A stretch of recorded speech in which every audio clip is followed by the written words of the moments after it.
तूफान के बीच रात में बिजलियां कड़क रही थीं। तभी बचते बचाते एक साधारण सा जोड़ा रात के अंधेरे में रैन बसेरा ढूंढ रहा था। औरत पेट से गर्भवती थी और दहाड़े मारकर चीख रही थी। अरे मर जाऊंगी रे इस दर्द के मारे, कोई इसे मेरे अंदर से बाहर निकालो। और वो दोनों आसरा ढूंढते ढूंढते एक घने पेड़ के नीचे आकर रुक जाते हैं और उस तेज बारिश में ही औरत के बच्चा होने लगता है। ओ मेरी माँ! कुछ देर बाद महावीर वहां से झूला लटकाए हुए तूफान में ही घर को निकल रहा था। तूफान शांत होता तो कुछ बात बनती। आज का दिन तो यूं ही बर्बाद हो गया। और महावीर अपने झोले में हाथ डालकर इधर उधर देखता है, पर तभी वो सहम जाता है।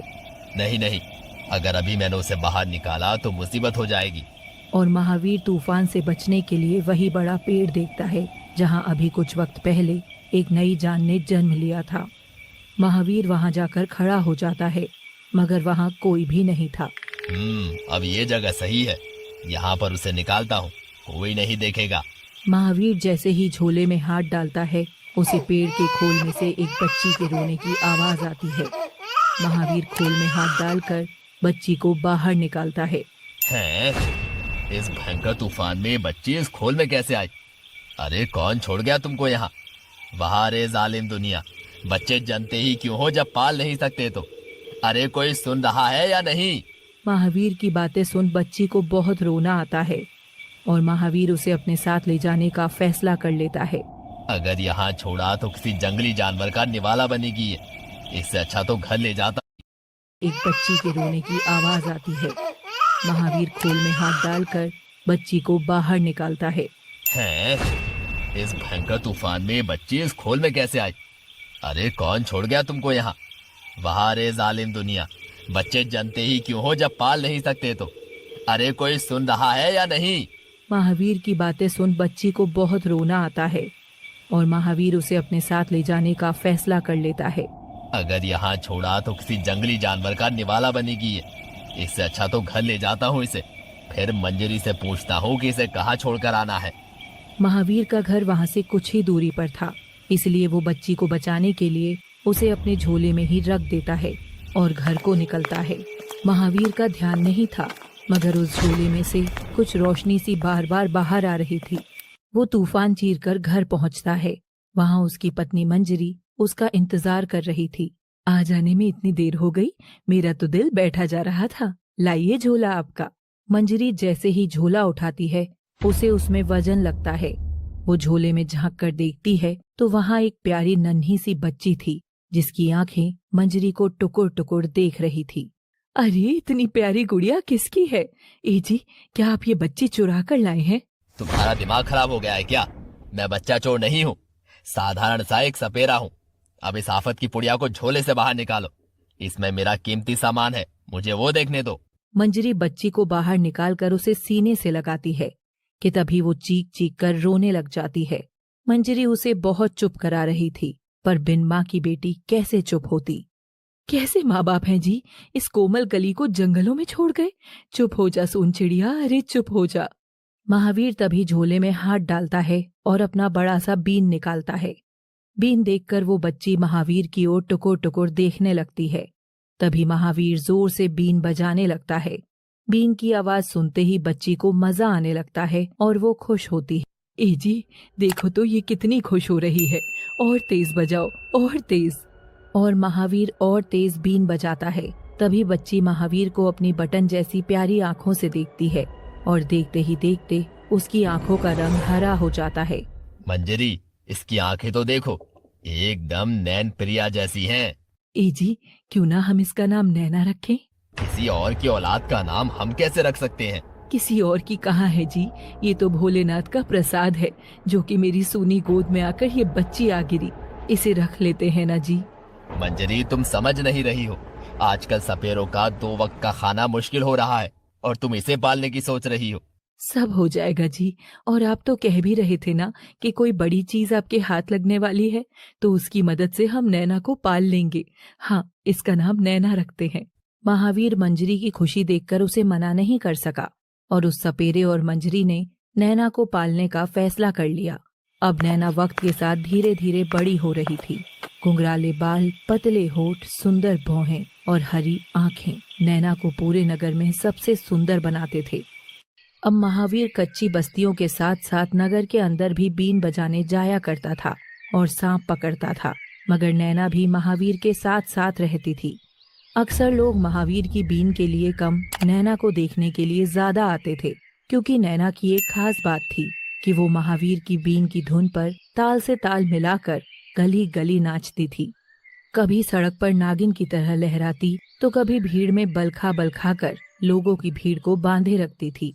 और सब महावीर को पैसा भी देते थे, जिससे महावीर की अच्छी कट रही थी। दिन बीतते गए और नैना अब 17 बरस की हो गई थी। पहले से अधिक जवान, अधिक सुंदर हो गई थी और लोगों की भीड़ भी पहले से अधिक आने लगी थी। दूर दूर तक नैना के रूप और नाच के चर्चे थे। जैसे ही महावीर की बीन की धुन बजती, सब बड़े बुजुर्ग, औरतें और बच्चे अपने अपने दरवाजे खिड़की पर आकर नैना का नाच का इंतजार करने लगते। अम्मा, अम्मा, वो नाचने वाली नागिन कब आएगी? वो कोई नागिन थोड़ी ही है, वो तो इस सपेरे की बेटी है। और इन अजीब बातों के अलावा एक दिन नैना के साथ एक और अजीब घटना हुई। उस दिन महावीर नगर में बीन बजाने नहीं गया था, लेकिन नैना को देखने आए लोगों को अगर नैना नहीं दिखाई देती तो लोग शायद कल से कम आने लगते। इसलिए नैना नगर में बीन ले जाकर खुद बजाने और नाचने का फैसला करती है। पर बेटी, तू अकेले कैसे? माँ, अकेली कहाँ, सपेरे की बेटी हूँ। सपेरे का सबसे बड़ा हथियार ये बीन है ना मेरे पास। इसके होते हुए इस नैना को गलियों में नाचने से कौन रोक सकता है? और नैना बीन लेकर गली गली नाचने लगती है। वो नाच ही रही थी कि तभी उसके सामने चौड़े कंधे और लंबी नाक वाला एक जवान लड़का साहिल आकर खड़ा हो गया था। रुक जाओ लड़की, मेरे इलाके में आने की तुम्हारी जुर्रत कैसे हुई? इलाका? ये तुम्हारा इलाका है, पर इलाका तो डॉगीज का होता है ना। साहिल नैना की बात से चिढ़ जाता है और नैना के करीब आकर उसके हाथ से बीन छीनने की कोशिश करता है। ये क्या बदतमीजी है? आखिर ऐसा क्यों कर रहे हो तुम? ये बड़े पुजारी का इलाका है, यहाँ ये सपेरा बीन जैसी पाखंड की कोई जगह नहीं है। तो क्या वो बड़े पुजारी तुम्हारे ताऊ लगते हैं जो तुम इतना उछल रहे हो? ताऊ नहीं, बड़े पुजारी मेरे पिता हैं और मैं उनका बेटा छोटा पंडित साहिल। अब कुंडली बना ली हो तो यहाँ से जाओ लड़की। पर नैना का तो ये रोटी कमाने का जरिया था। उसे साहिल के पीछे खड़ी भीड़ नजर आ रही थी जो रोज नैना को पैसे दिया करती थी। नैना साहिल की बात अनसुना कर आगे बढ़ती है। ये देख साहिल और चिढ़ जाता है। ये लड़की ऐसे नहीं मानेगी। ठीक है लड़की, अगर तुमको सच में पाखंड करना है तो साबित करो कि तुम सचमुच सपेरे की बेटी हो, कोई पाखंडी नहीं। और साहिल शिव मंदिर में शिवलिंग के पास रखे एक मृत सांप का शरीर लाकर जमीन पर रख देता है और नैना को उस सांप को बीन बजाकर काबू में करने को कहता है। ये सांप तो मृत है, इस मृत सांप के साथ ये पागल लड़की क्या ही कर लेगी। और ये व्रत हार जाएगी तो मेरा काम भी हो जाएगा, और मरे सांप से तो लाठी भी नहीं टूटेगी। भोले भोले बम बम भोले। साहिल मन ही मन खुश हो रहा था कि तभी नैना खूब तेज बीन बजाती है और झूम झूम कर नाचते हुए लहराने लगती है। नैना का लहराता बलखाता चांदी जैसा बदन साहिल देखता रह जाता है। उसकी हरी आंखों पर साहिल की निगाहें गड़ ही गई थी कि अचानक ही उस सांप के शरीर में हलचल होती है। मरे सांप में फिर से प्राण आता देख साहिल और वहाँ खड़े सब लोग आश्चर्यचकित रह गए थे। सब नैना को पहुंची हुई सपेरन मानने लगे थे। बच्चे बूढ़े सब नैना की कला देख तालियां बजा रहे थे। और तभी सांप होश में आता हुआ नैना के हाथों में चला जाता है। नैना उसे अपने चेहरे के करीब लाते हुए जैसे ही बीन को फिर से अपने लबों से लगाती है, उसे एक जोरदार झटका लगता है और वो बेहोश सी होते हुए जमीन पर गिरने लगती है। लेकिन तभी साहिल उसे थाम लेता है और वो उसकी बाहों में ही बेहोश हो जाती है। रात का समय होता है। नैना एकदम से होश में आती है तो खुद को अपने घर में पाती है। मैं यहाँ कैसे पहुंची? नैना कुछ समझ ही रही थी कि उसे उसके कानों में एक आवाज गूंजती हुई सुनाई देती है। नागिना, नागिना, नागिना। नैना इस आवाज को सुन मंत्रमुग्ध होते हुए उस आवाज का पीछा करते हुए जंगल में चलने लगती है। चलते चलते वो उसी विशाल पेड़ के पास जाकर खड़ी हो जाती है जहाँ नैना का जन्म हुआ था। ये मैं यहाँ खुद ब खुद कैसे आ गई? नैना कुछ सोचती कि तभी उसे ऐसा लगता है कि पेड़ के ठीक नीचे एक काली परछाई है जिसका शरीर सामान्य नहीं नजर आ रहा है। क्या आप रास्ता भटक गए हैं? मैं कोई मदद कर सकती हूँ क्या? मदद? हाँ नागिना। इतना कहकर वो परछाई तेज रोशनी के साथ नाग में बदलकर पेड़ में बने बिल के अंदर समा जाता है। नैना फटी आंखों से ये सब देख ही रही थी कि अचानक उसका शरीर आग की तरह जलने लगता है। नैना कुछ समझने की कोशिश करती कि तभी नैना अपने हाथों को देखती है जिन पर नागिन की परछाई आने लगी थी, और पलक झपकते ही नैना का चेहरा भी नागिन की परछाई से ढक चुका था। आह, मेरा ही शरीर इतना जल क्यों रहा है? और नैना बेहोश होकर वहीं गिर जाती है। नैना के बेहोश होते ही वो नाग बिल से बाहर आता है और नैना के पास आकर अपने असली रूप में आ जाता है। नैना की आंख खुलती है और वो खुद को अपने कमरे के बिस्तर पर पाती है। क्या नैना सचमुच कोई ख्वाब ही देख रही थी या इन ख्वाबों में भी कोई हकीकत छिपी है? लास्ट एपिसोड में आपने नैना और बीन की यारी देखी थी। क्या सपना, क्या सच, क्या हकीकत, क्या धोखा, ये सब आप देखेंगे नाचे नागिन गली गली के कुछ नए ट्विस्ट में। अब आगे नैना भारी सिर के साथ सुबह उठती है तो महावीर को अपने ठीक सामने पाती है। महावीर उसे भयंकर घूर घूर कर देख रहा था। नैना अपने बाप को ऐसे देख घबरा जाती है। बाबा, क्या हुआ? मेरी बीन कहाँ है? तुम जानती भी हो उसमें मेरी जिंदगी बची हुई है। कहाँ गिराई तुम उसे? मंजरी ने सही ही कहा था कि नैना अभी भी बच्ची ही है, पर मैं तुम्हें मेरा बेटा ही समझता था। नैना ने महावीर का ऐसा गुस्सा पहली बार देखा था और वो मंजरी से लिपट कर रोने लगी। महावीर क्रोधित होकर वहाँ से चला जाता है। माँ, बाबा इतना गुस्सा क्यों हुए मुझ पर? वो बीन क्या मुझसे बड़ा हो गया क्या, जो आज बाबा ने मुझसे ऐसे बात की? नहीं मेरी नैना, वो बीन तेरे बाबा को उनके गुरु ने दिया था, तब से वो उसे अपनी जान से ज्यादा सुरक्षित रखते हैं। मुझे भी कभी हाथ नहीं लगाने देते जितना तुझे इस्तेमाल करने दिया है। एक सपेरे के लिए उसकी बीन कीमती तो होती ही है ना। और मंजरी की बात से नैना को थोड़ा समझ आता है। उसे बुरा लगता है कि उसकी लापरवाही की वजह से महावीर का बीन कहीं गुम गया। नैना खुद से बीन ढूंढने का फैसला करती है और बिना किसी को बताए नगर की गलियों में निकल जाती है। मगर इस बार नैना ने अपना चेहरा ढक लिया था ताकि उसे कोई पहचान न सके। उस दिन वो पंडित का लड़का मुझे परेशान करने यहाँ आया था। हो ना हो बाबा का बीन उसी के पास होना चाहिए। और नैना साहिल को ढूंढने लगती है। ढूंढते ढूंढते उसे एक शिव मंदिर नजर आता है। शिव मंदिर के पीछे एक घर था जो बड़े पंडित का था। शायद ये घर ही उस चुचुंदर का होगा, मगर अगर मैं ऐसे सामने गई तो वो मुझे कभी अंदर नहीं जाने देगा। मुझे छिपकर अंदर जाना होगा। नैना पीछे के दरवाजे से छिपते हुए अंदर चली जाती है। तभी उसके कानों में जोरदार गानों की धुन सुनाई पड़ती है। ओफो, ये किस किस्म का संगीत है? कितना शोर है इस घर में, और ये आवाज कहाँ से आ रही है? नैना आवाज का पीछा करते हुए साहिल के कमरे तक चली जाती है। साहिल पसीने से लथपथ बिना शर्ट के वर्कआउट कर रहा था। नैना साहिल को ऐसे नाचता देख चौंक गई थी और अचानक साहिल नाचता हुआ नैना के पास आकर टक जाता है, जिससे नैना साहिल को बाहों में थाम लेती है। क्योंकि नैना का चेहरा ढका था तो साहिल उसे नहीं देख सकता था। दोनों की नजरें टकराती हैं और नैना अपना हाथ हटा लेती है, जिससे साहिल जमीन पर धम्म से गिरता है। तुमने कपड़े क्यों नहीं पहने हैं? क्या बोल रही हो तुम? मुझे कुछ सुनाई नहीं दे रहा। सुनाई तो तब देगा ना जब ये भौंपा बंद करोगे। कपड़े पहनो और इसे बंद करो। साहिल बदन पर शर्ट डालकर म्यूजिक भी बंद कर देता है और नैना की ओर देखकर हंसता है। ये तुम हंस क्यों रहे हो? यूं चोरों की तरह मेरे घर में आकर मेरे ही कमरे में घुसकर मुझ पर ही रौब जमा रही हो। ऐसा तो बस बीवियां ही कर सकती हैं, और तुम मेरी बीवी तो नहीं हो नैना। कौन नैना? और तुम कैसे जानते हो कि मैं नैना हूँ? इतनी प्यारी हरे महासागर सी आंखें तो केवल सपेरे की बेटी की ही हो सकती है ना। क्या मेरी याद आ रही थी तुम्हें, जो बेचैन सी आज मेरे घर में ही आ गई? मुझे मेरे बाबा का बीन चाहिए। क्या मैं तुम्हें बीन चोर नजर आता हूँ, या मुझे ऐसा कोई शौक है? मेरे पास कोई भी नहीं है। हाँ, पर अगर तुम चाहो तो मैं तुम्हारा नाग जरूर बन सकता हूँ। नैना साहिल की बात सुनकर झल्लाकर जाने लगती है। तभी वो म्यूजिक प्लेयर देखती है। बीन चोरी का शौक तो पता नहीं, पर तुम्हारा संगीत का शौक बहुत ही बेकार है।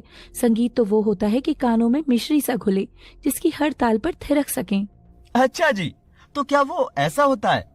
और साहिल तभी म्यूजिक प्लेयर पर बीन की धुन लगा देता है, जो कि नैना को बहुत ही पसंद थी। जिसकी ताल पे वो मगन होकर नाचना शुरू कर देती है। वो झूम झूम कर नाच रही थी और साहिल बस उसे देख रहा था। नाचते नाचते साहिल उसे अपनी बाहों में थाम लेता है और उसकी कमर पर अपना हाथ फेरता है। दोनों की गर्म सांसें एक दूजे में घुल रही थी। नैना नजरें उठाकर साहिल की ओर जैसे ही देखती है, साहिल उसकी नजरें चूम लेता है। वो अगर बीवी की तरह तुम रोज ऐसे ही मेरे कमरे में आकर मुझे डांटने या धमकोगी तो लगेगा जैसे इस लोफर के जीने को मकसद मिल गया। नैना चौड़ी आंखों से साहिल को देख रही थी। उसके चेहरे पर क्रोध, प्यार, शर्म सब मिक्स सा नजर आ रहा था। वो बिना कुछ बोले ही घर से बाहर जाने लगती है।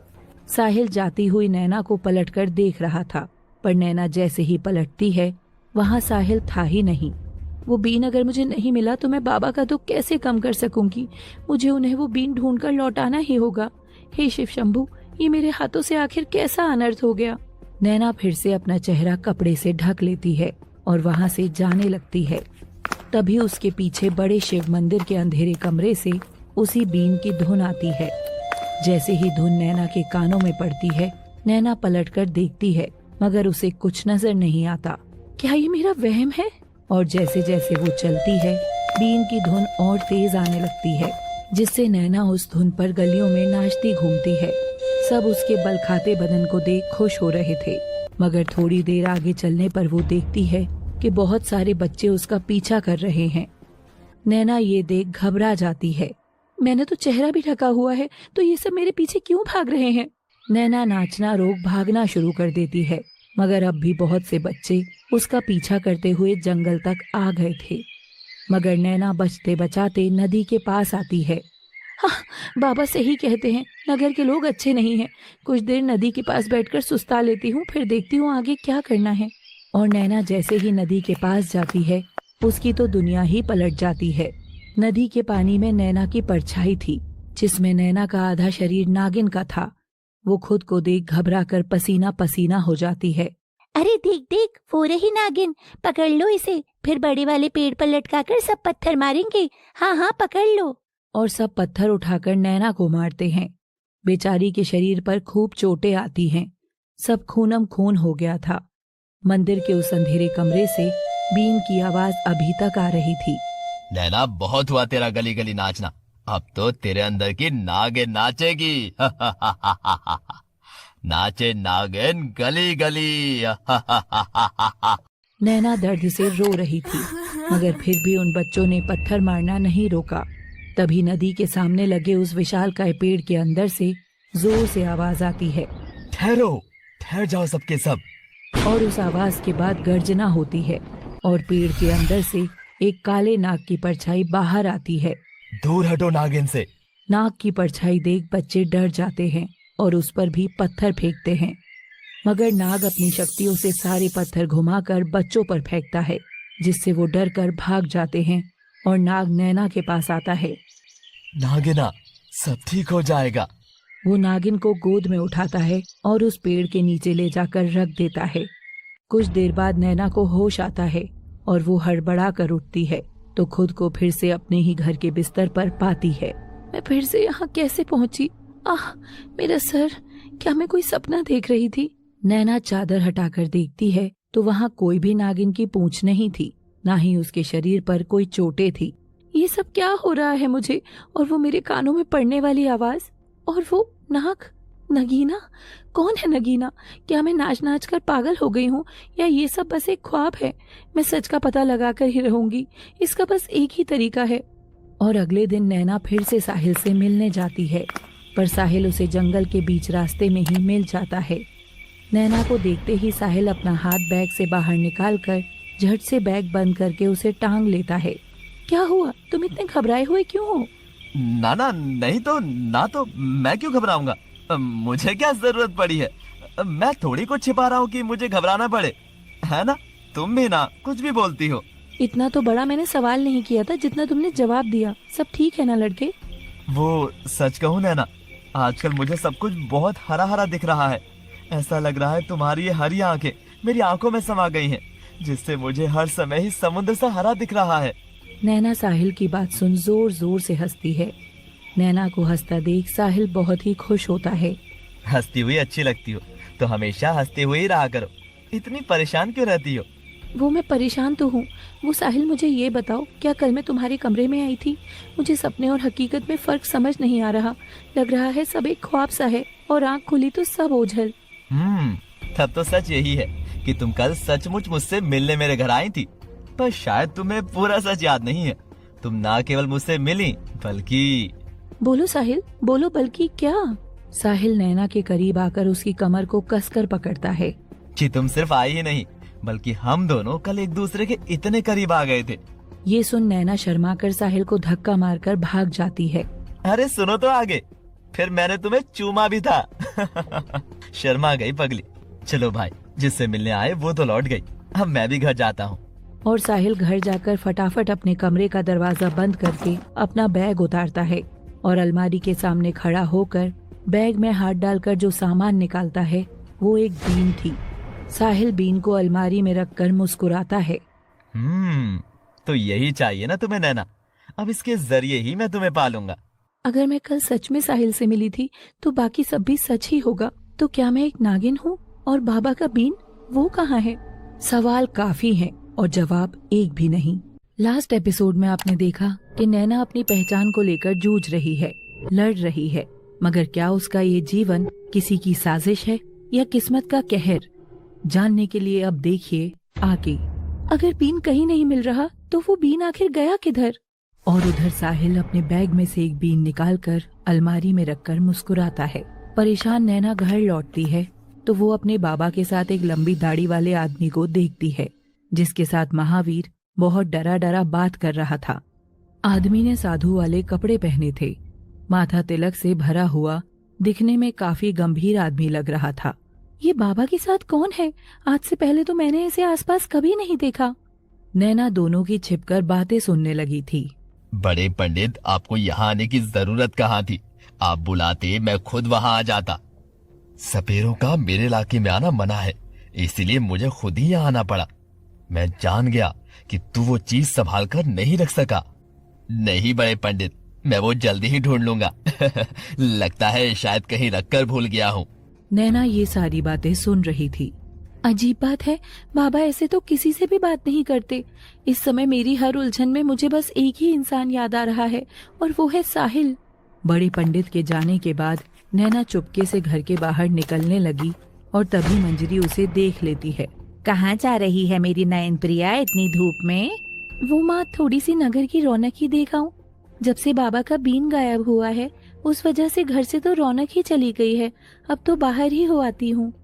ये बोल नैना तो पतली गली से निकल गई थी। क्या हुआ? तुम इतनी परेशान क्यों लग रही हो? अरे कभी कभी तो मुझे इस पागल की फिक्र होती है। कुछ ही दिन में 18 बरस की हो जाएगी और बेटी का जवान होना यानी माँ बाप की चिंता बढ़ना। पता नहीं भोले ने इसके भाग्य में क्या ही लिखा है। महावीर मंजरी की बात सुन सहम गया था। वो जाकर दरवाजा बंद कर देता है। नैना 18 बरस की होने वाली है, यानी कि इसे भी शायद सच पता चल गया होगा, नहीं तो आगे पता चल ही जाएगा। मुझे नैना से बात करनी ही होगी कि वो एक नागिन है। नैना नगर की ओर जाते हुए उस पंडित का पीछा करती है कि तभी वो पंडित तो साहिल के घर में घुस जाता है। पिताजी लौट आए आप? इस बार बड़ी लंबी छुट्टियां बिता कर आए हैं। बेटा, हम संस्कृति के रखवालों की तो कैसी छुट्टियां, काम तो यहाँ भी था और वहाँ भी था। चल मैं आराम करके बात करता हूँ। पिताजी, इसका मतलब क्या साहिल का भी मेरे बाबा से कोई संबंध है क्या? ये बातें तो परत दर परत रहस्य सी बनती जा रही हैं। पहले मेरे शरीर पर वो अजीब सी पूंछ का आ जाना, फिर बाबा की बीन का गुमना, और फिर वो सपने, वो आवाजें, साहिल, और अब ये पंडित। आखिर ये सब अचानक क्यों हो रहा है? तभी साहिल नैना के सामने आ खड़ा होता है। अरे वाह, आज तो बिना नकाब के ही मेरे घर तक आ गई तुम। वैसे तुमको नकाब की क्या जरूरत? ऐसी झील सी आंखें तो यहाँ किसी और की है भी नहीं। साहिल नैना का हाथ थामकर उसे कमरे में बैठाता है। क्या तुम सबसे ऐसे ही बातें करते हो? कर लेता अगर सबके लिए मेरा दिल यूं ही धड़कता तो। जो झटका मुझे तुम्हारा हाथ थामने से लगता है वो सबकी छुअन से नहीं लगता। जितना नरम तुम्हारी कमर का स्पर्श है उससे मुलायम कुछ भी नहीं। नैना, तुम मेरे मन के नैन में आ बसी हो। और साहिल नैना को अपने सीने से लगा लेता है। नैना भी साहिल की बाजुओं में पिघल ही गई थी कि तभी कमरे का दरवाजा खुलता है और सामने साहिल के पिता बड़े पंडित खड़े होते हैं, जिन्हें देख दोनों के मुंह खुले के खुले रह जाते हैं। ये मेरे घर में क्या रंगरलियां चल रही हैं? बाबा नहीं, ये रंगरलियां नहीं है। मैं सच में नैना से बेहद प्यार करता हूँ और हमारा ये प्यार एकदम पवित्र है, आपके भगवान जितना। ये मेरा बेटा क्या बोल रहा है लड़की? क्या तुम भी इससे प्यार करती हो? नैना मुस्कुराकर हाँ में सिर हिलाती है। ये जान पंडित को जोरदार क्रोध आता है और वो दरवाजा बजाकर बाहर चला जाता है। नैना तुम यहीं रुको, मैं बाबा से बात करके आता हूँ। साहिल के जाने के बाद नैना साहिल के कमरे को देखने लगती है। तभी उसे अलमारी के पास कुछ घुंघरू पड़े मिलते हैं जो नैना की ही पायल के थे। अरे ये घुंघरू ये पक्का उसने तब उठाए होंगे जब मैं गली गली नाचती फिर रही थी। मेरा छुपा हुआ दीवाना, देखो तो और क्या क्या छिपाए हुए है वो। और नैना अलमारी खोलती है तो उसकी आंखें फटी रह जाती हैं। नैना देखती है कि साहिल की अलमारी में महावीर सपेरे का खोया हुआ बीन रखा हुआ था। ये देख नैना के कदम लड़खड़ा जाते हैं। इसका मतलब साहिल ने ही बाबा का बीन चुराया था, मगर आखिर क्यों? और आखिर साहिल के बाबा मेरे बाबा से क्या चाहते हैं? मुझे पता करना ही होगा। कहीं मेरे परिवार को इस परिवार से कोई खतरा तो नहीं। तभी कमरे का दरवाजा खुलता है और पंडित और साहिल दोनों एक साथ कमरे में हंसते हुए आते हैं। अरे लड़की, जब मेरा बेटा ही इस रिश्ते के लिए राजी है तो मैं कौन होता हूँ बीच में कूदने वाला? मैं जानता हूँ कि तुम सपेरे की बेटी हो। मैं खुद तुम्हारे बाबा से तुम्हारा हाथ मांगूंगा। शादी मेरी साहिल से, जिसका सच अभी 2 पल पहले ही मेरी नजरों के सामने आया है, उसके बारे में बिना जाने मैं कैसे शादी कर लूं? मगर नैना, सच जानने के लिए ही तो शादी करनी होगी। इसी बहाने मुझे बहुत से रहस्यों को पता करने का भी मौका मिलेगा। और पंडित की बात सुनकर नैना मुस्कुरा देती है और शर्माकर दौड़कर वहां से बाहर आकर जंगल में चली जाती है। नैना की सांसें उफान ले ही रही। हे, ये नागिन नागिन क्या है? मेरा नाम नैना है, नैना। मेरे बाबा ने रखा था ये नाम, और मैं कोई तुम्हारे साथ नहीं जाने वाली हूँ। मैं मेरे परिवार के पास ही रहूंगी। मैं किसी काले सांप के साथ कहीं नहीं जा रही हूँ। बाबा, वही बाबा जो असल में तुम्हारे बाबा है ही नहीं। परिवार? कौन सा परिवार? तुम एक नागिन हो और इंसान नागिनों का परिवार नहीं होते हैं। पागल नागिना मेरी। ये तुम क्या बकवास कर रहे हो? अगर विश्वास ना हो तो जाकर अपने बाबा से पूछ कर देखना। और हाँ, मैं कोई काला सांप नहीं बल्कि तुम्हारा नाग कौशल हूँ। और नाग एक हट्टे कट्टे मानव रूप में बदल जाता है, जिसे देख नैना का मुंह खुला रह जाता है। 2 ही दिन में नैना की जिंदगी एकदम से पलट गई थी। कौन हो तुम? कौन मायावी हो तुम? सब भूल गई हो ना तुम? अपने कौशल को, इस नाग नागिन के गीत मिलन, इस प्रेम को भूल गई हो नागिना। मेरी मौत, ये वापसी, क्या तुम्हें अपने दुश्मन भी याद नहीं है? दुश्मन? मौत? नाग नागिन? कौशल नैना का चेहरा सहलाता है। सब जान जाओगी। मैं आऊंगा तुम्हें अपने संग लेने। नैना कौशल को देख घबरा कर भाग जाती है। उधर कौशल फिर से सांप बन पेड़ के बिल में घुस गया था और वहीं नैना भी नागिन से मानव रूप में आकर घर भाग गई थी। वो घर जाकर अपने बाबा से कुछ पूछती, मगर उससे पहले ही पंडित अपने बेटे साहिल के साथ महावीर के घर में बैठा हुआ था और सब हंस हंस कर बातें कर रहे थे। अरे बड़े पंडित, आपका बेटा और इस गरीब सपेरे की बेटी का मिलन होना ही बड़ी बात है। हमें ये रिश्ता मंजूर है। जब घर में पंडित भी है, बिटिया भी है, बेटा भी है, तो फिर शादी में देरी कैसी? मगर नैना 2 दिन बाद 18 की होगी। तो 2 दिन वो हमारे घर की बेटी बनकर रह लेगी बहन जी, उसके बाद बहू बन जाएगी। सब हंस रहे थे कि तभी नैना उठकर अचानक अंदर चली जाती है और अपने कपड़े ठीक करने लगती है। अचानक साहिल आकर नैना को पीछे से थाम लेता है और अपनी गर्म सांसों से नैना का ईमान डोलाने लगता है। नैना, क्या तुम्हारी धड़कनें नहीं बढ़ती मेरे करीब आने से? बढ़ती है। बढ़ती है साहिल। जब से बाबा की बीन तुम्हारे पास देखी है, बस धड़कन ही तो बढ़ रही है। मगर अब जल्द ही मैं सब जानकर ऐसा ठीक करूंगी कि फिर कोई मेरे परिवार तक नहीं आ पाएगा। मगर नैना इतना मन मजबूत करने पर भी साहिल के छूने से पिघल रही थी। इतनी गर्म सांसें, कहीं ऐसा तो नहीं कि साहिल कोई मायावी बहरूपिया है? हे शिव शंभू, मैं खुद की बलि देने तो जा रही हूँ, मगर मुझे शक्ति देना। तभी साहिल की नजर नैना के हाथों पर गिरती है, जिन पर नागिन की परछाई कभी आ रही थी, कभी जा रही थी। नैना, तुम्हारा ये हाथ ये ऐसे क्यों हो रहा है? वो मेरा हाथ नहीं, कुछ भी तो नहीं। लगता है ये धूप गिरने से ऐसी आकृति बनकर आ रही है। साहिल नैना का माथा चूमता है। घबराओ नहीं, अगर तुम में ऐसी कोई छिपी हुई बीमारी भी हुई तो मैं दवाई की तरह तुम्हारा साथ कभी नहीं छोड़ूंगा। और पंडित और महावीर मिलकर नैना और साहिल की शादी करा देते हैं। नैना विदा होने लगती है। महावीर और मंजरी को रोता देख नैना अपना सच उनसे पूछ भी नहीं सकी थी। नैना बहू बनकर साहिल के घर में आ जाती है। गली गली में नाचने वाली नागिन कम सपेरे की बेटी ज्यादा आज नगर के बड़े पंडित की बहू बन चुकी थी। साहिल नैना साथ में बहुत अच्छे और खुश लग रहे थे। थककर दोनों सो गए थे, मगर देर रात को साहिल की नींद खुलती है और वो दबे पांव उठकर अलमारी से बीन निकालता है और बाहर जाता हुआ जंगल की ओर चला जाता है। साहिल के जाते ही नैना की भी आंख खुलती है और वो अनचाहे तरह से भी एक विशाल पूंछ वाली मानव नागिन में बदल जाती है। अचानक नैना के दरवाजे पर खटखट होती है। साहिल, साहिल बेटा दरवाजा खोल तो, मुझे कुछ काम है। चल बाहर आ, आवाज होगी तो बेचारी नैना जाग जाएगी। सीधी बच्ची है, काम काज से थक गई होगी। तू बाहर आ, वरना रुक, मैं ही अंदर आकर बैठ जाता हूँ। नैना पंडित की आवाज सुनकर घबरा जाती है। इस कहानी के रहस्य को जानने निकली नागिन नैना कहीं खुद तो किसी साजिश का शिकार नहीं हो रही है। पंडित तुरंत नैना के कमरे के दरवाजे को धक्का मारता है। अंदर नैना आधी नागिन बनी खड़ी थी। वो पंडित के अंदर आते ही बिस्तर में घुस जाती है, जिससे उसकी पूंछ तो छिप जाती है, मगर अरे बहू, माफ करना, वो मुझे साहिल से कुछ जरूरी बात करनी थी। और हाँ, तुम भी थोड़ी सावधान रहना। वो नगर के बच्चों ने आसपास एक नागिन देखी थी। कभी ऐसा ना हो कि खतरा हमारे आसपास ही मंडराता रहे और हमें खबर भी ना रहे। ये सुनकर नैना थोड़ा सा सक पका जाती है और पंडित वहाँ से चला जाता है। तभी नैना को साहिल का ख्याल आता है और वो खिड़की से बाहर निकल जंगल में चली जाती है। तभी है कि साहिल उस विशाल पेड़ के पास पीठ करके खड़ा है। ये साहिल इतनी रात को आखिर यहाँ क्या कर रहा है? साहिल पलटता है तो उसके हाथ में वही बीन थी। साहिल उसे देखकर मुस्कुरा रहा था। तो तुम्हें हासिल करने का यही रास्ता है नैना? हासिल करने का रास्ता? यानी कि साहिल को शायद पता है कि मैं नागिन हूँ और नगर वालों की तरह वो भी मेरे पीछे पड़ा है। ये मैं कहाँ फंस गई? अगर मेरे बाबा मुझसे बात छिपाकर मुझे अंधेरे में नहीं रखते तो मैं कभी भी इस लड़के से शादी तो नहीं करती।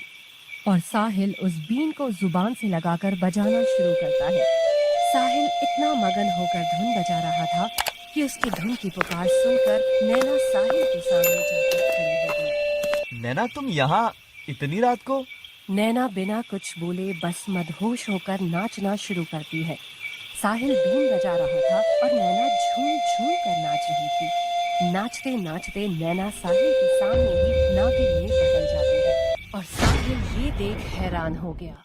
लेकिन तभी नैना के चारों ओर घोर धुआं इकट्ठा हो जाता है और नैना के कानों में वही आवाज फिर से पड़ती है। नागिना, नागिना, नागिना, तुम ठीक तो हो ना? देखते देखते पेड़ के अंदर से वही नाग बाहर निकलकर नैना के सामने आ खड़ा होता है। आखिर कौन हो तुम और ये सब करना क्या चाह रहे हो मेरे साथ? मैं सोचती थी कि तुम और साहिल मिले होंगे, पर आज तुम मुझे सच बताओगे। नागिना, मैं भी चाहता हूँ कि तुम सच जान जाओ। नागिना, तुम एक शक्तिशाली नागिन हो, लेकिन तुम्हें तुम्हारी पूर्ण शक्तियाँ तुम्हारे 18वें जन्मदिन पर ही प्राप्त होंगी। तब तक तुम एक इंसानी जीवन ही बिताओगी। ऐसा तुम्हारी माँ ने शिव शंभू से मांगा था। मेरी माँ ने? हाँ नागिना, तुम एक नागिन की बेटी हो, मगर तुम्हारे पिता इंसान थे, जिस कारण तुम्हारा अब तक का जीवन इंसानी खाल में रहा था। ये लालच से भरी मानवों की दुनिया में तुम सुरक्षित रहो, इसीलिए तुम्हारी माँ ने तुम्हारे जन्म से पहले ही ये वरदान मांगा था कि उसकी बेटी नागिना की शक्तियाँ उसे 18वें जन्मदिन पर ही प्राप्त हो। तो फिर कहाँ गई मेरी माँ? जिस रात तुम्हारा जन्म होने वाला था, उस रात कुछ लालची काफिर नागमणि के लालच में तुम्हारे माँ बाबा के पीछे लग गए थे। नैना की नागिन माँ तेज बारिश में जंगल में अपने पति के साथ सिर छिपाने की जगह ढूंढने को इधर उधर भटक रही थी। बहुत दुख रहा है। बस थोड़ी देर, फिर ये दर्द शांत हो जाएगा। देखो, ढूंढो उनको, कहाँ गई वो नागिन? उसकी नागमणि इस बार कैसे भी करके हासिल करनी ही है, चाहे उसके लिए आज खून की नदियां ही क्यों ना बहा दूं। नागिन के भयंकर दर्द होता है और फिर जंगल में छोटी बच्ची के रोने की फुफकारी गूंजने लगती है। अपना बीन निकाल, बीन जल्दी। छोटी बच्ची। और देखते ही देखते वहाँ सचमुच खून की नदियां बहने लगी और कुछ देर बाद महावीर सपेरे के हाथ नागिन की बेटी लग गई। मगर इस पूरी कहानी में तुम कहाँ थे आखिर?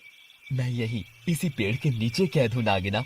मैं तुम्हारे पिछले जन्म का आशिक हूँ। क्या? पिछला जन्म? हाँ नागिना, पिछला जन्म।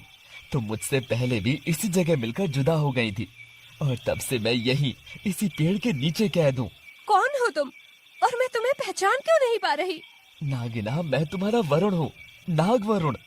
और नाग का नाम सुनते ही नैना को अपने बीते कल की सब बातें याद आ जाती हैं।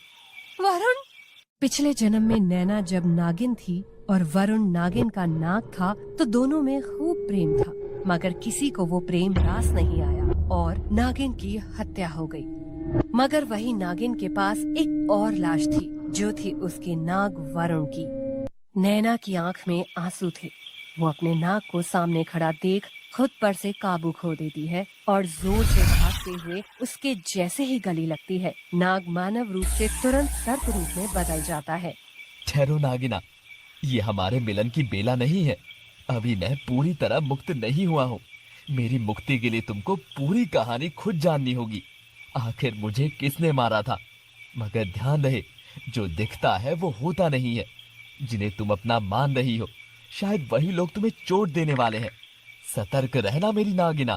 ये कहकर नाग फिर से पेड़ में छिप जाता है और वहाँ से जैसे ही धुआं हटता है, साहिल नैना को वहाँ खड़ा देखता है। नैना, हटो वहाँ से। यहाँ मैंने अभी एक नागिन देखी थी। शायद वो नागिन इसी बीन की धुन से बाहर आई है। साहिल नैना की फिक्र करता हुआ उसे गले लगाता है। हाँ, तुम्हारे बाबा बता रहे थे कि नगर में कोई नागिन भटक रही है। शायद किसी बदले की तलाश में है वो। बदला? प्यार करने वाली दुनिया में आज भी लोग बदला लेना चाहते हैं। कोई बात नहीं, पर मुझे तो सिर्फ प्यार चाहिए। क्यों, क्या बोलती है? जंगल भी है और हसीन मौसम भी। थोड़ा मदहोश हो जाया जाए। और नैना साहिल के स्पर्श मात्र से फिर से मदहोश होने ही वाली थी कि तभी फिर से उसके कानों में वही आवाज पड़ती है। नागिना, सतर्क रहना। 1 मिनट साहिल, ये बीन, ये तुम्हारे पास? ये सवाल सुनते ही साहिल के चेहरे का रंग उतर जाता है और वो बार बार पूछने पर भी जब नैना के सवाल का जवाब नहीं देता है तो नैना उस पर बुरी तरह भड़क जाती है। ओह, अब मैं समझी। ये बीन सब तुम्हारी चाल थी मेरा फायदा उठाने की। वैसे तुम्हारा सच तो मैं इस शादी से पहले ही जान गई थी मक्कार साहिल, मगर मैं भी तुम्हारा असली शातिर चेहरा देखना चाह रही थी। मेरे ही बाबा की बीन चुराकर बहाने बहाने से मेरे बार बार नजदीक आते रहे। अच्छा खेल खेला तुमने। और कौन से काले कर्म किए हैं बीते कल में, बताओ? उसके लिए भी मुंह खोल दो। नैना के कड़वे बाण जैसे तीर साहिल के प्यार भरे दिल में चुभते जा रहे थे। क्या कहा? तुमने मुझसे शादी इस वजह से की थी कि इस बीन का सच जान सको? तो सुनो, ये तुम्हारे बाबा की बीन नहीं है। ये बीन तो मैंने खास बनवाई थी, वैसी ही जैसी बीन पर तुम नाचती थी। तुम्हें नाचता देख मुझे पहली नजर में ही तुमसे प्यार हो गया था, मगर नोक झोंक में भी मजा आ रहा था। और फिर साहिल बीन को पाकर बहुत खुश होता है। अब मैं भी ये बीन बजाना सीखकर नैना के काबिल हो जाऊंगा। और देखना नैना, एक दिन तुम मेरी बीन की धुन पर भी दिल खोलकर झूमोगी। आज तुमको थिरकता देखा तो लगा कि चलो, आखिर तुम्हारे प्यार में बीन बजाना आ गया। अब एक सपेरा तुम मुझ में भी देख सकोगी। लेकिन मैं गलत था जो इतनी चालाकी नहीं करना जानता। तुम जीत गई नैना। ये रिश्ता बस एक समझौता ही रहेगा। ये रहा मैं जुल्मी तुम्हारे सामने। कर लो मेरे हर पाप का हिसाब। अब मुझे कुछ और नहीं कहना। और साहिल रोता हुआ बीन जमीन पर गिराकर तोड़ देता है। नैना कुछ और कह पाती कि उससे पहले ही साहिल वहाँ से चला गया। नैना ध्यान से टूटे हुए बीन को देखती है और नहीं, ये बाबा की बीन नहीं है। इसकी लकड़ी अलग प्रकार की है। इसका मतलब साहिल एकदम सच कह रहा था। ये क्या कर दिया मैंने? शिवजी एक सच्चे लड़के पर शक किया, पर मैं एक नागिन हूँ और एक नागिन साहिल की साथी कैसे हो सकती है? इसलिए हमारा अलग होना ही बेहतर है। यही नियति चाहती है। अगले दिन सुबह होती है और महावीर अपने घर का दरवाजा खोलता है तो चौखट पर नैना को सोता पाता है। नैना को ऐसे सोता देख महावीर घबरा जाता है। नैना बिटिया, ये तू ऐसे बाहर क्या कर रही है? उठ। आज मेरा जन्मदिन है ना बाबा, आज के दिन सबसे पहले आप दोनों की ही सूरत देखना चाहती थी, इसीलिए मैं आ गई। महावीर और मंजरी उसे सीने से लगाते हैं, पर महावीर के चेहरे पर अलग ही चिंता थी। उधर साहिल भी नैना के बिना बेचैन हो उठा था। बहू मायके कब गई? कल रात तो मैंने उससे बात की थी। बाबा वो आज उसका जन्मदिन है तो सुबह ही चली गई थी। आज के दिन के लिए मैंने तुम्हारे लिए खास धुन सीखी थी मेरी नैना। तुमने मेरा दिल क्यों तोड़ा, क्यों तोड़ा? उधर नैना भी नाक से ज्यादा साहिल के ख्याल में ही डूबी थी, पर अभी भी बहुत सी चीजें थी जो नैना को जाननी थी। शाम के समय में मंजरी रसोई में काम कर रही थी, तभी उसे बर्तनों के पास एक विशाल काला सांप दिखाई देता है। उसे देख मंजरी इतनी भयंकर डरती है कि उसके हाथ में जो आता है वही उठाकर सांप को मारने लगी, जिससे उसके फन पर चोट लगी और खून बहने लगा। अब मंजरी ने चूल्हे से जलती हुई लकड़ी उठाई और सांप की ओर बढ़ने लगी, लेकिन तभी महावीर आकर मंजरी के हाथ से लकड़ी छीन लेता है। ए जी, ये सांप हमको मार डालेगा, इसको मारने दो, देखने से ही जहरीला लग रहा है। और अगर तुमने इसे आग लगाया तो तुम अपनी ही बेटी को मार दोगी मंजरी। हाँ मंजरी, ये सांप हमारी ही बेटी नैना है। नैना ये सुनते ही मानव रूप में आ जाती है और उसके सर से खून टपक रहा था। मंजरी को कुछ समझ नहीं आता। तो आप सब जानते थे? हाँ, मैं हमेशा से जानता था कि तुम एक नागिन हो नैना। मैं एक सपेरा हूँ। सपेरा नागिन को नहीं पहचानेगा तो कौन पहचानेगा? मैं जानता था कि 18वें जन्मदिन पर तुमको तुम्हारी सब शक्तियाँ मिल जाएंगी। मगर आप ये सब कैसे जानते थे? आखिर कौन है आप? और नैना होश में आकर आधी नागिन में बदल जाती है। ये सब आखिर क्या माजरा है? कोई मुझे समझाएगा? नागिन, सपेरा। महावीर और नैना मंजरी की बात का जवाब देते कि तभी पीछे से कुछ सामान गिरने की आवाज आती है और सब मुड़कर देखते हैं तो वहाँ साहिल खड़ा होता है, जिसके हाथ में गुलाब थी और जमीन पर नैना के जन्मदिन का केक गिरा पड़ा था। हैरान परेशान साहिल के सामने उसकी पत्नी एक नागिन रूप में खड़ी थी। अब देखिए, क्या पता चल सकेगा नैना को उसके नागिन होने की असली कहानी, और कौन है वरुण नाग और नागिन का कातिल। साहिल अपनी नैना का असली रूप देखकर सकपकासा गया था। तुम एक नागिन हो नैना? साहिल रुको, मेरी बात सुनो, मुझे भी अभी पता चला है कि मैं एक नागिन हूँ। मैंने सोचा कि शायद हमारे दरमियान उस बीन की वजह से अगर झगड़ा हुआ तो क्या हुआ। प्यार की वजह भी तो वही बीन था, लेकिन असल में छल तो तुमने किया है मेरे साथ, इतना बड़ा छल। बाबा को अगर पता चला कि उनकी बहू एक नागिन है तो। तभी अचानक से नैना के ऊपर एक बहुत बड़ा जाल आकर गिरता है, जिसमें नैना कैद हो जाती है और साहिल के ऊपर हमला होता है, जिससे वो भी बेहोश हो जाता है। कुछ देर बाद साहिल और नैना दोनों की आंख खुलती है तो वो देखता है कि साहिल के हाथ तो जंगल में उसी बड़े पेड़ से बंधे हुए हैं और नैना अपनी नागिन रूप से पेड़ से उल्टी लटकी हुई है। नैना दर्द से करा रही थी। पानी, पानी, पानी। नैना की हालत बहुत खराब थी, लेकिन उसके प्यार की शक्ति ने उसे अभी भी जिंदा रखा था। नैना के कानों में वरुण की आवाज लगातार पड़ रही थी। नागिना, उठो नागिना, अभी तुम्हें लड़ना है, अपने नाग की मौत का बदला लेना है। उठो नागिना, नागिना, होश में आओ नागिना, नागिना। और तभी नैना होश में आकर सामने दिखती है तो उसकी माँ, बाबा, महावीर और मंजरी खड़े थे। माँ, बाबा, तो आपने ये सब किया, मगर आखिर क्यों? मैं तो आप ही की औलाद हूँ ना, जन्म न दिया हो पर पाला तो आपने ही है, फिर ऐसा क्यों कर रहे हो? पर महावीर के कानों पर एक भी जून नहीं रेंगती है और वो हाथ में खंजर लेकर बस नैना की ओर बढ़ता जा रहा था। मंजरी ने भी औलाद के गम से मुंह फेर लिया था और महावीर ने नैना के पास जाकर उस पर खंजर से जोरदार वार किया। बाबा! और नैना जमीन पर गिरती है। नैना के शरीर पर एक भी खरोंच नहीं थी। महावीर ने खंजर के वार से नैना की रस्सी काट दी थी। महावीर रोता हुआ नैना के आगे हाथ जोड़ता है। माफ कर देना मेरी बच्ची, बस अब मुझसे ये नहीं हो पा रहा है। मंजरी, मैंने जो पाप बरसों पहले किया था वो मुझे सोने भी नहीं देता है। ए जी, ऐसा क्या किया था आपने? बोलो जी, मेरा मन बैठा जा रहा है।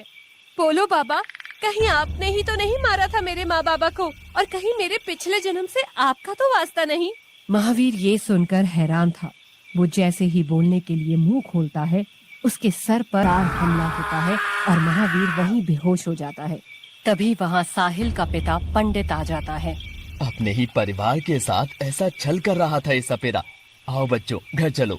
तभी पंडित की नजर नैना की नागिन पूंछ पर पड़ती है।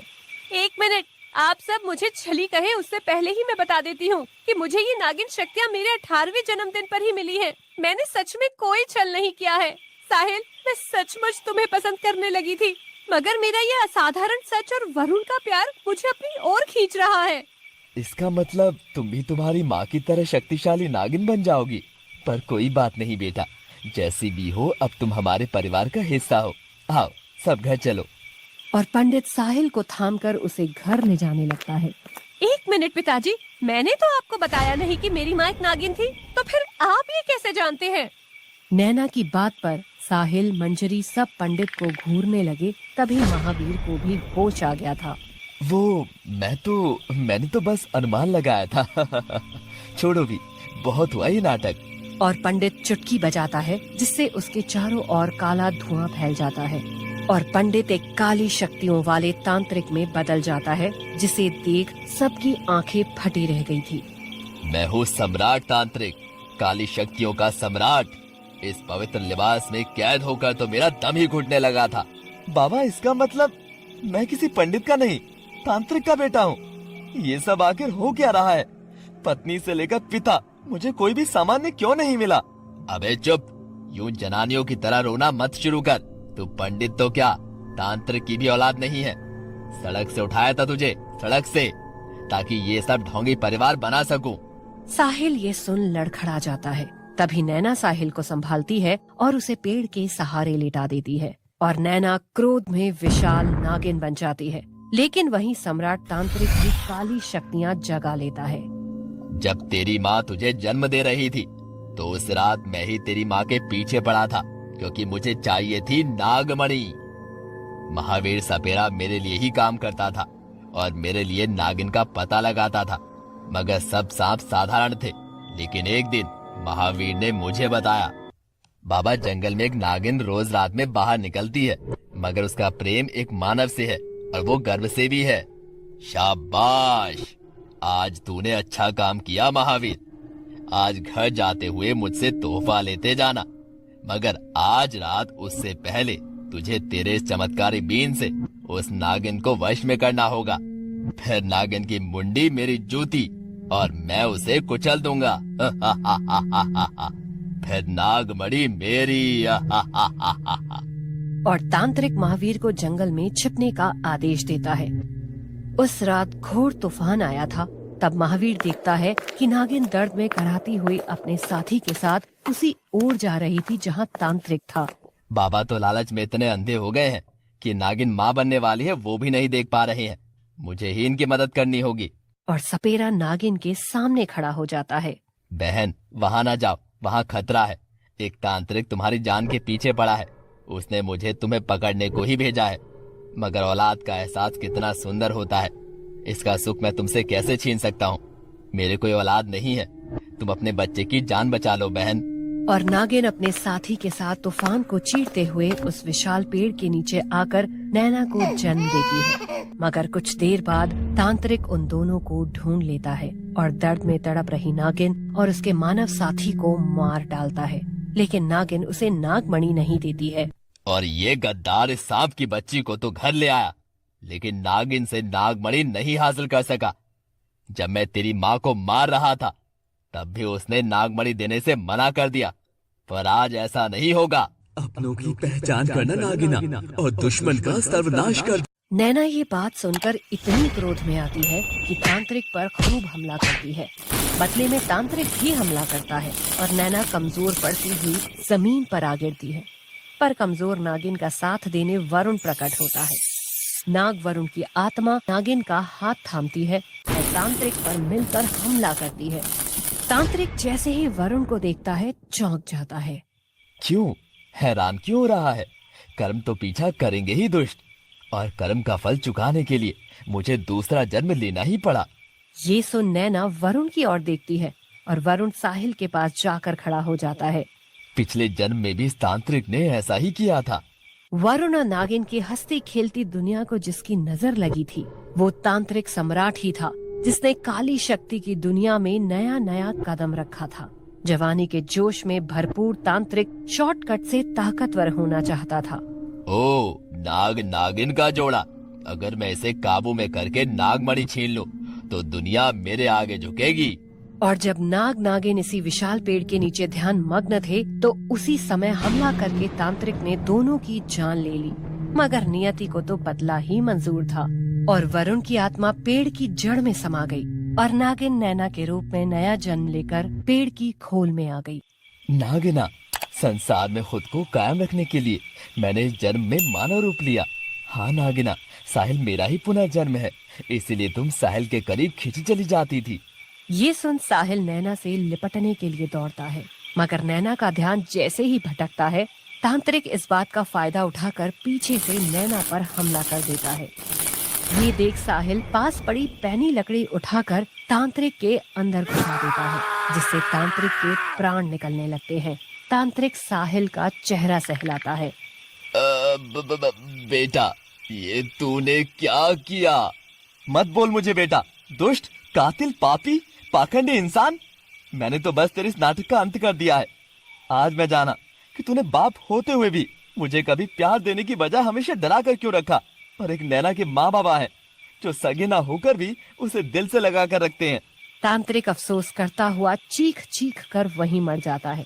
साहिल और नैना एक दूसरे के गले लगते हैं।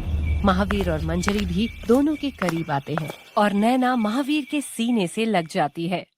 माफ करना माँ बाबा, ना मैं अपना सच बचा पाई थी, ना मेरी माँ की कहानी का, पर सच तो यही है कि आप ही है मेरा असली परिवार। लालच से ऊपर उठकर बाबा ने मुझे अपनी औलाद माना, वही मेरा सच है, बाकी सब झूठ। एक मिनट, मगर फिर भी वो नागमणि है कहाँ? मेरे पास तो नहीं है, क्योंकि मुझे तो शक्तियाँ ही आज मिली है। और सब एक साथ महावीर की ओर देखते हैं। महावीर हंसता हुआ जमीन पे पड़े अपने झोले से अपनी खोई हुई बीन निकालता है। बाबा, पर ये तो खो गई थी ना? नहीं बेटा, माफ करना, मुझे इसके खोने का नाटक करना पड़ा, वरना वो तांत्रिक मुझ पर शक कर बैठता। मैंने ही इसे तेरी नजर से बचाकर छिपा दिया था। बहुत शैतान है आप। और महावीर बीन को जमीन पर जोर से गिराता है, जिससे वो टूट जाती है और उसमें से चमचमाती नागमणि निकलती है। सब चौंक गए थे, पर सब हंसने लगे। लो बेटा, ये तुम्हारी अमानत है। और नैना नागमणि को जीभ पर रखकर निगल लेती है। सब बहुत खुश थे।